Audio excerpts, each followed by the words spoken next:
좋은 날입니다.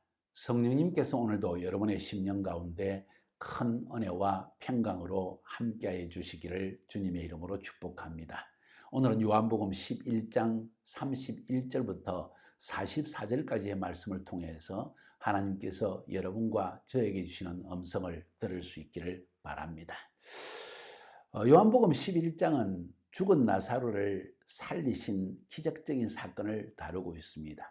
그러면서도 이 사건을 중심으로 해서 우리가 반드시 알아야 되는 중요한 진리의 계시들이 있기 때문에 저는 4번에 걸쳐서 이 본문의 말씀을 지금 설교하고 있습니다.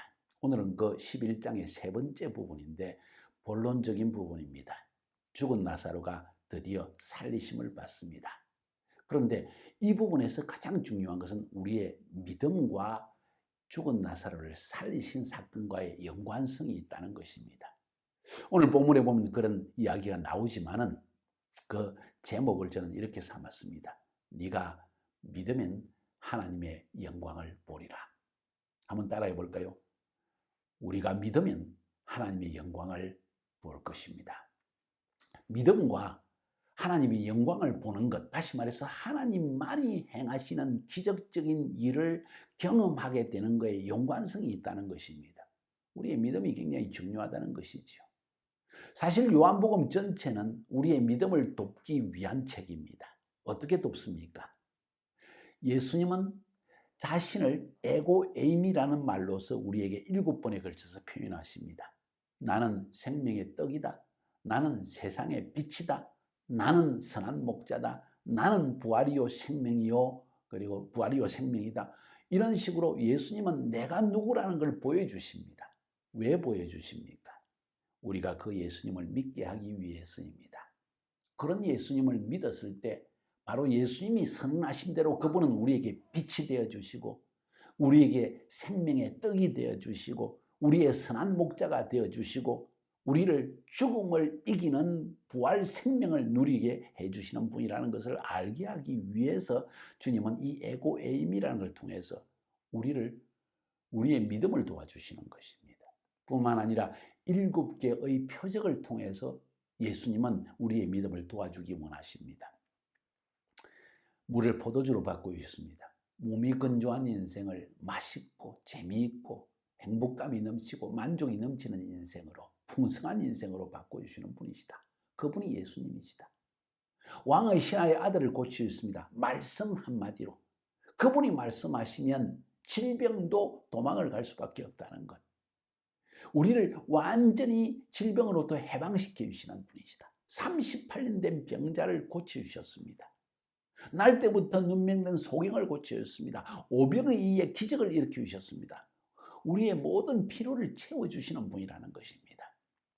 왜 이런 사건들을 요한복음은 기록하고 있을까요?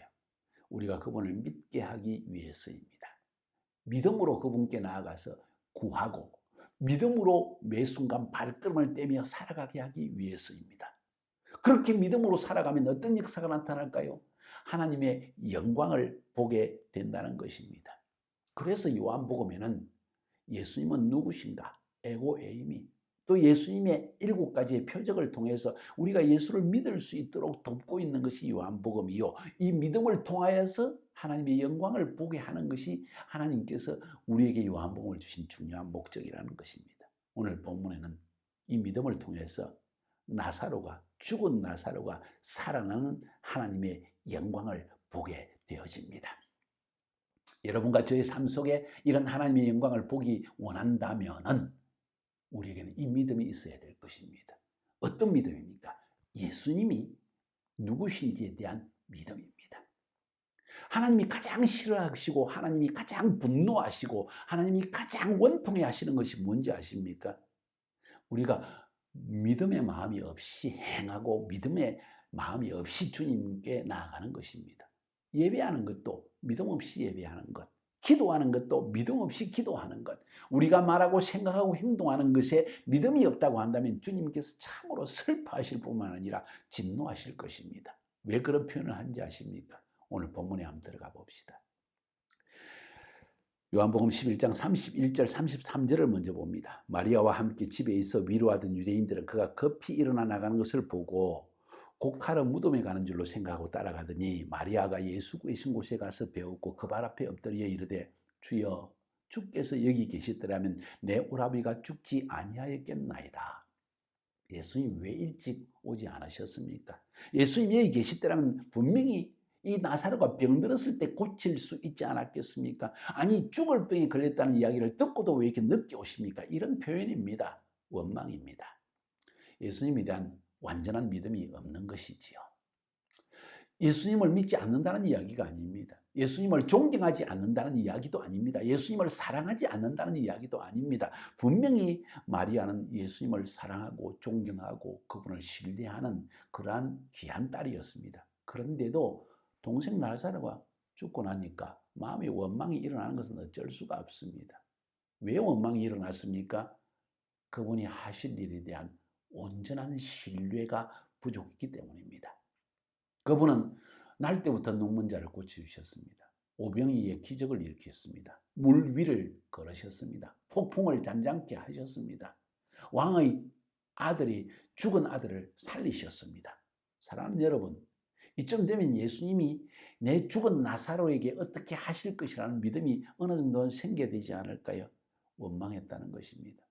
우리도 우리 삶에 보통 사람에게 닥치는 어려움과 곤란과 배고픔과 가난과 질병과 고통이 찾아오면 동일한 원망이 일어날 수 있습니다.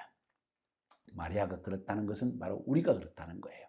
예수께서 그가 우는 것과 함께 온 유대인들이 우는 것을 보시고 우는 것을 보고 심령에 비통히 여기시고 불쌍히 여기사, 여기서 오늘 본문에 비통히 여기고 불쌍히 여겼다는 말의 원문을 보면 헬라 말로 엠블리마오마이라는 말을 쓰는데 이 말은 분노하며 원통해 하셨다, 이런 표현입니다. 왜 예수님께서 우는 것을 보고 분노하셨을까요? 장례식에 사람이 우는 것은 당연하지 않습니까? 나사로가 죽었지 않습니까? 모두가 우는 것은 너무나 당연한 일인데 왜 주님은 분노하시면서 원통해 하셨을까요? 몇 가지 이유가 있습니다. 저는 이 부분을 묵상해 보면서 이 사실을 한번 생각해 보았습니다. 왜 주님이 분노하셨을까? 왜 주님이 원통해 하셨을까? 첫 번째로 죽음을 보시고 사단이 승리하는 모습을 보고 주님은 원통해 하셨습니다. 사단이 승리하는 것을 기정사실로 받아들이고 사람들이 우는 사실 때문에 또 주님은 분노하셨습니다. 사랑하는 나사로가 죽음 앞에 무력하게 무너진 것을 보고 주님은 분노하셨습니다. 분명히 그를 사랑하고 불쌍히 여기는 마음을 가지고 있지만은 죽음 그 자체를 주님은 싫어하셨습니다. 왜? 나는 부활이요 생명이라 하셨고 하나님은 우리에게 영원한 생명 주시기 원하시는 분이라는 사실에 대한 믿음이 거기에서 무너지는 것을 보았기 때문입니다. 사람들이 울고 있었습니다. 그 말은 죽음을 기정사실로 받아들였다는 것이요, 하나님께서 행하신 일에 대한 믿음의 결렬을 거기에서 보았다는 것입니다. 그래서 주님은 분노하셨습니다. 그래서 이르시되 그를 어디에 두었느냐? 주여 와서 보시옵소서. 예수께서도 눈물을 흘리십니다. 왜 눈물을 흘렸을까요? 죽은 게 슬펐어요? 아닙니다. 사람들이 울고 있는 모습 때문에 너무나 안타깝고 너무나 원통하고 너무나 그들의 모습이 불쌍해 보여서 눈물을 흘리신 것이라고 저는 생각합니다. 이 유대인들이 말하되 보라 그를 얼마나 사랑하셨는고 하며 그들 중 어떤 이는 말하되 맹인의 눈을 뜨게 한 그 사람이 이 사람 나사로를 죽지 않게 할 수 없었더냐? 하면서 빈정되는 이야기를 합니다. 그 말 때문에 예수님께서 다시 속으로 비통히 여기시다. 똑같은 단어를 사용했습니다. 분노하시며 원통해 하셨다는 것입니다. 왜 분노하고 원통하였습니까? 한마디로 말하면 그들의 불신 때문이었습니다. 그들이 울고 있을 뿐만 아니라 이제는 예수님을 조롱하고 있었다는 것이죠. 비웃었다는 것이죠. 그 나사로 못 살렸을까? 하고 비웃는 모습. 그들은 그런 모습을 쳐다보고 주님은 다시 한번 분노하십니다. 그래서 무덤으로 가십니다. 무덤이 꿀이라 돌로 막았거늘 예수께서 이르시되 돌을 옮겨 놓으라 하시니 그 죽은 자의 눈이 마르다가 이르되 주여 죽은 지가 나흘이 되었으며 벌써 냄새가 나는데요. 예수께서 이르시되 내 말이 네가 믿으면 하나님의 영광을 보리라 하지 아니하였느냐? 여러분 잠깐 멈추세요. 네가 믿으면 하나님의 영광을 보리라 하지 아니하였느냐? 네가 믿으면 하나님의 영광을 보리라 하지 아니하였느냐? 하나님의 영광은 무엇입니까? 뭘 믿어야 합니까? 믿음과 하나님의 영광의 연관성을 이야기합니다. 여기서 하나님의 영광이 나타나는 것은 죽은 나사로가 살아나는 것입니다. 죽음을 이기고 부활하는 나사로에 대한 이야기입니다. 이 말은 다시 말해서 십자가에 죽으신 예수께서 다시 부활하실 것을 예표적으로 말씀하고 있습니다. 하나님은 죽은 자를 살리시는 하나님이십니다. 우리는 죽을지라도 다시 살아날 것입니다. 이것이 우리의 믿음입니다. 네가 믿으면 하나님의 영광을 보리라고 내가 말하지 않았느냐. 그런데 사람들은 불신 속에 갇혀 있었고 모든 일반 사람들이 믿는 것처럼 모든 사람들의 모든 관습대로 그냥 울고만 있었다. 죽음을 기정사실로 받아들이고 불신 속에서 거하고 있는 사람들을 보시고 주님은 분노하셨던 것입니다. 그래서 네가 믿으면 하나님의 영광을 보리라고 말하지 아니했느냐 하면 책망조의 말씀을 주시는 것입니다. 돌을 옮겨놓으니 예수께서 눈을 들어 우러러 보시고 이르시되 아버지여 내 말을 들으신 것을 감사하나이다. 항상 내 말을 들으시는 줄을 내가 알았나이다. 그러나 이 말씀을 하옵는 것은 내가 이 기도를 하는 것은 둘러선 무리를 위함이니 곧 아버지께서 나를 보내신 것을 그들로 믿게 하려 함이니이다. 우리의 믿음을 도우시는 주님 놀랍습니다. 우리는 본질적으로 사실 예수님처럼 믿을 수가 없는 믿음이 없는 사람들이라는 것을 우리는 고백할 수밖에 없습니다. 우리는 겸손해야 됩니다. 우리는 예수님과 같은 믿음이 없는 사람들입니다. 굉장히 믿음이 있는 것처럼 떠버릴 필요 없습니다. 중요한 사실은 주님이 우리에게 보여주실 때 그때는 이제는 믿어야 합니다. 다 보여주셨는데도 믿지 않다면 여기는 문제가 있습니다. 자, 예수님께서 그렇게 기도하십니다.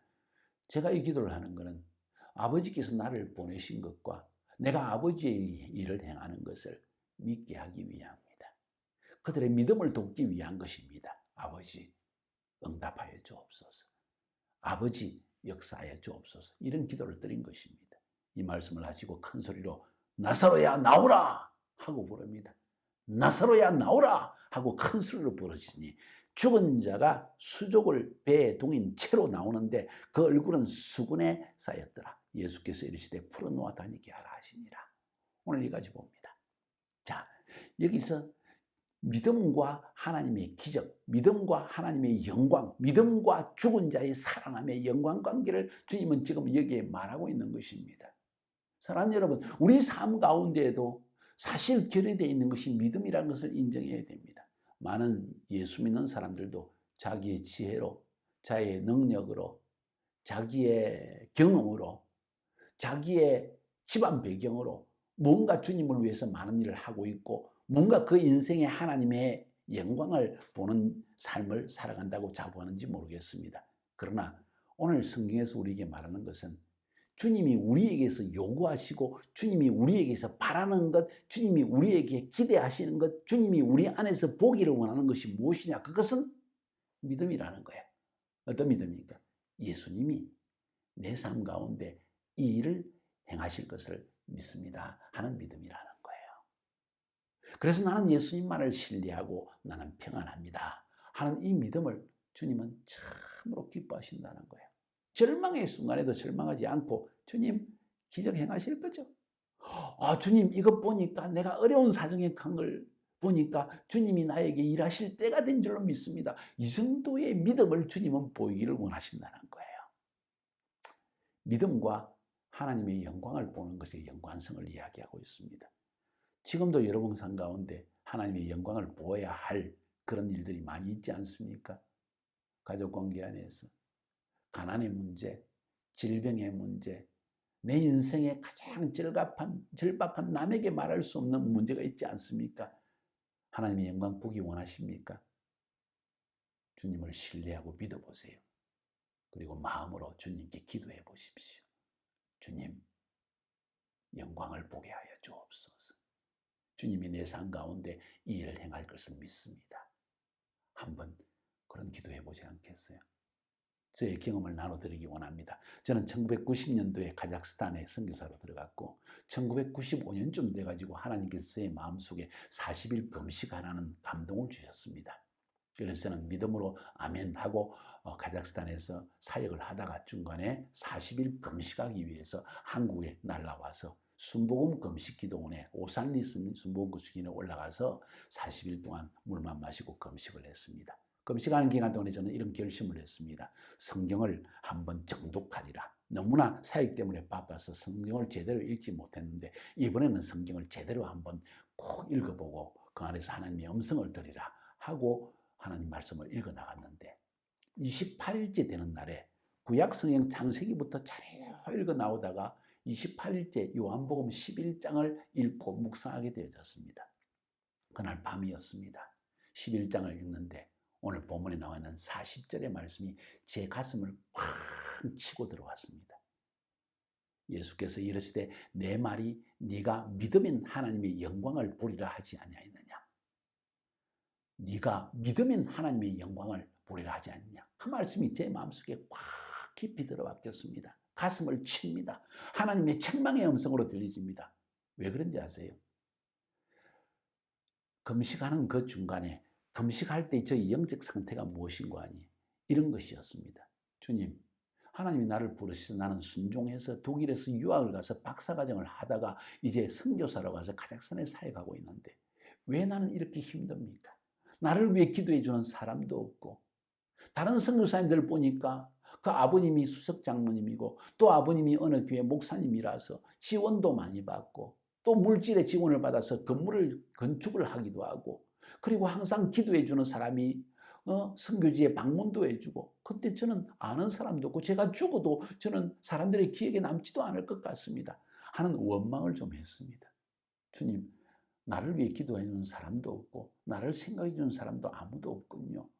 이런 원망스러운 마음이 가득 찬 그런 영적 상태 가운데서 금식을 하고 있었죠. 한마디로 말해서 하나님, 나는 빽이 없습니다.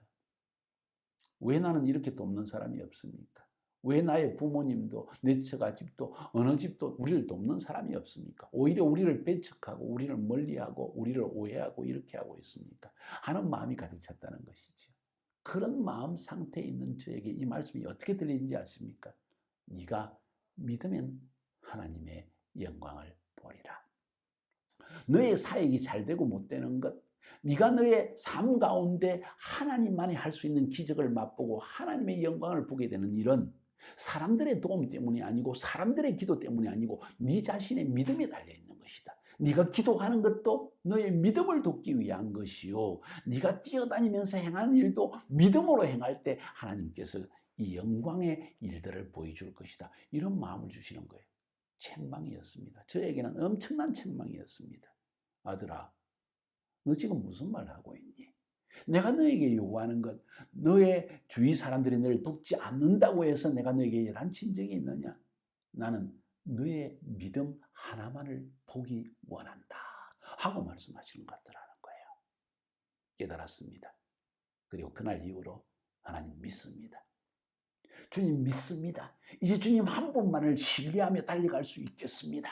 이제 아무의 도움이 없어도 아무도 나를 기도하지 아니할지라도 기도해 주면 더 좋겠죠. 주님, 내가 아무의 도움이 없는 가운데서도 주님 한 분만으로 저는 충분합니다. 주님을 믿고 의지하며 달려가겠습니다 하고 결단을 했던 기억이 저는 납니다. 그리고 밤새도록 울면서 기도했습니다. 회개하며 기도했습니다. 다음날 아침에 하나님, 이제 주님을 믿겠습니다. 근데 구체적으로 뭘 믿을까요? 하나님 어떤 영광을 보이기 원하십니까? 하고 기도할 때 주님이 저에게 뭐라고 말씀하는지 아세요? 나의 말씀으로, 성경의 말씀으로 카자흐스탄의 민족의 의식을 내가 변화시키리라. 하나님의 말씀으로 카자흐스탄 민족의 국민 의식을 변화시키리라. 카자흐 민족은 모슬림 민족입니다. 그래서 십자가를 두려워합니다. 기독교를 싫어합니다. 근데 그 의식을 변화시키겠다는 거예요. 그 순간 저는 선포했습니다. 카자흐스탄으로 돌아와서 전성들에게 하나님의 말씀으로 카자흐스탄 모든 민족의 의식을 변화시키자 하는 슬로건을 내걸고 전도를 시작하고 담대하게 복음을 전하기 시작했습니다.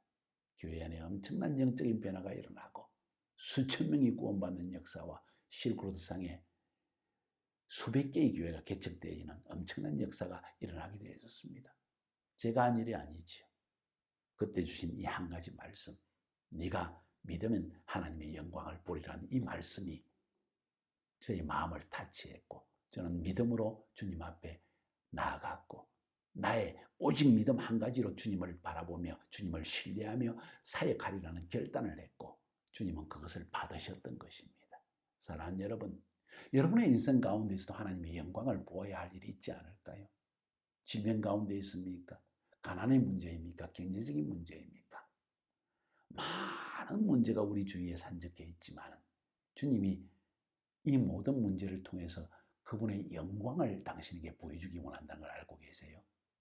그리고 어떻게 이 하나님의 영광이 여러분 삶 가운데 나타나는 걸 알고 계십니까? 여러분의 믿음입니다. 주님, 내 삶 가운데 이러한 선을 행하실 것을 저는 믿습니다 하고 믿음으로 한번 나아가 보세요. 그런 기적을 오늘 이 순간, 바로 이 시간 기도로 말미암아 주님은 이루어 주실 것입니다. 좋으신 아버지, 오늘 귀한 말씀 주신 것 감사합니다. 나는 지금까지 어느 누구에 대한, 무엇에 대한 믿음도 없이 자연적인 인생을 살아왔습니다. 그러나 오늘 이 말씀을 들으면서 예수님께서 죽은 자를 살리시는 기적적인 일을 통하여 하나님의 영광을 보여주신 것처럼 내 삶에도 그러한 하나님의 영광을 보기 원합니다. 그리고 그 예수님을 신뢰하고 믿습니다.